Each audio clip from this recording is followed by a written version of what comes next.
Hello, and welcome to the second episode of our series, Reasons for Our Faith.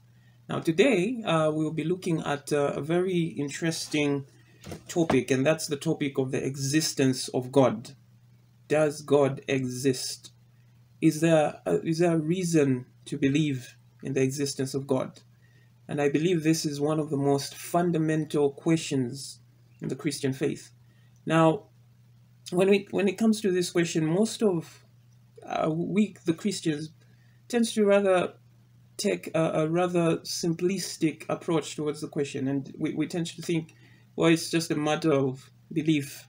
We dare not think of things like, are there reasons to believe that God exists? Can we find any? And we just take it by faith. Although I would argue that that's not necessarily what faith is by definition, and will get to looking into faith soon. But the Bible actually challenges that kind of thinking. It in the book in the epistles of Peter, it tells us always be ready to give a reason for the hope that is in you. So the Bible challenges us to be able to have reasons for why we believe in what we believe in, and including the question of God. Is there a reason to believe in the existence of God? And I strongly believe there is, and there are very satisfactory reasons to believe in the existence of God. And I'll point out three and quickly run through them in this episode.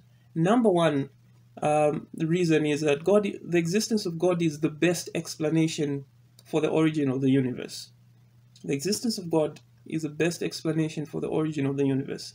Number two is that the existence of God is the best explanation for the existence of objective moral values and duties. The existence of God is the best explanation for the existence of objective moral values and duties. And number three is that the existence of God is the best explanation for the fine tuning of the universe.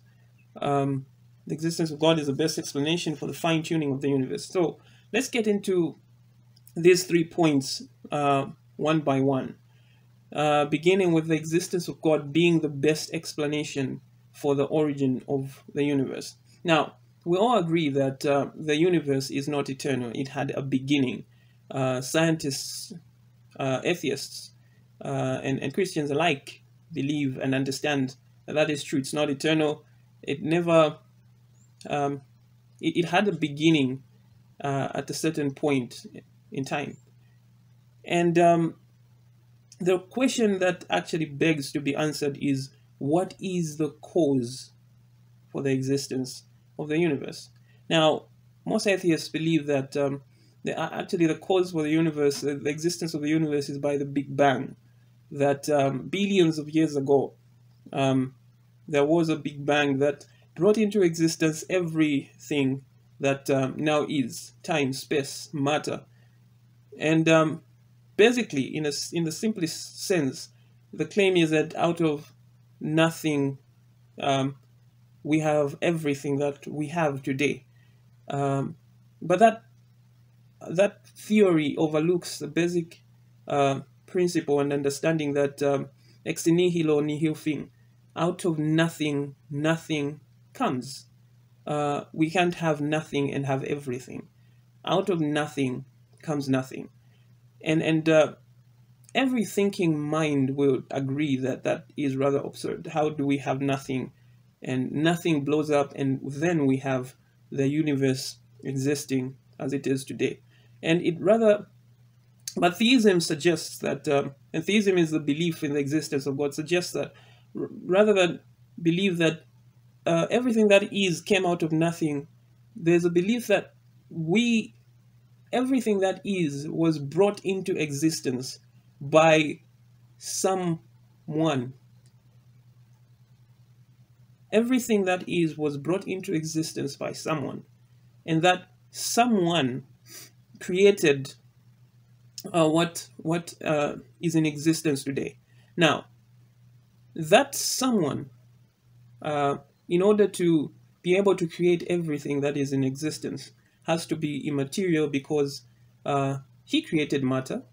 He has to be eternal because he created time, and had to be omnipotent or powerful because for him to be able to create everything that is in existence without anything. That being has to be all powerful, and he also has to be intelligent, intelligent mind in order to create things in the way that they are designed, with the way that they are properly put together in the universe, in the way that the laws of nature operate. There has to be an intelligent designer behind the design, and we'll get to that as I talk about the fine tuning of the universe. But that's basically the summary of the first point. That theism, the belief that there is God, gives us therefore the best explanation for the existence of the universe. That the universe was brought into existence by someone, and that someone has to be powerful, eternal, and everything. And that someone, according, is how God is described in Scripture, and as opposed to the idea that we were created, or we came into existence out of nothing, and nothing produced everything that we know and see in our days today. Now, going to the second point, the existence of God gives us the best explanation for the existence of objective moral values and duties. If God does not exist, there cannot be objective moral values and duties. Why is that? Because in order for there to be objective moral values and duties, there have to be values and duties that are above human as people's subjective values. So if God does not exist, then objective moral values do not exist. And that means right and wrong would just be a matter of opinion.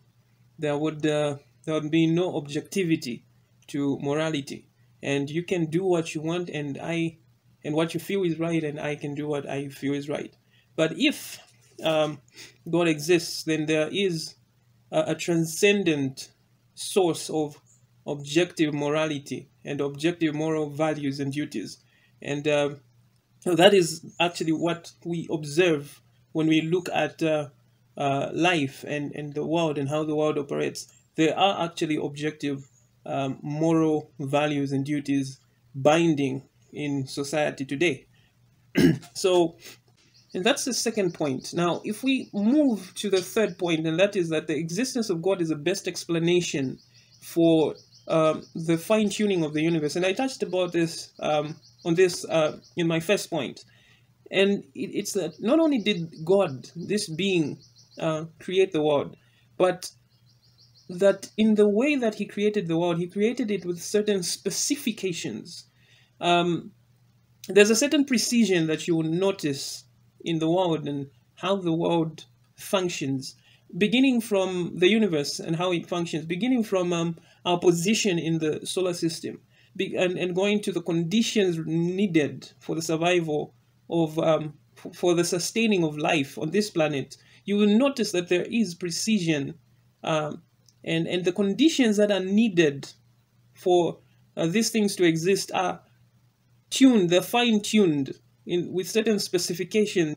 It's impossible for any of this to be a product of chance. And it just shows that theism is the best explanation for the fine-tuning of the universe, that God, an intelligent God, created the universe, and he created it with certain specifications in order for it to properly function. There are many other reasons, but these are just the three basic reasons that I thought of sharing.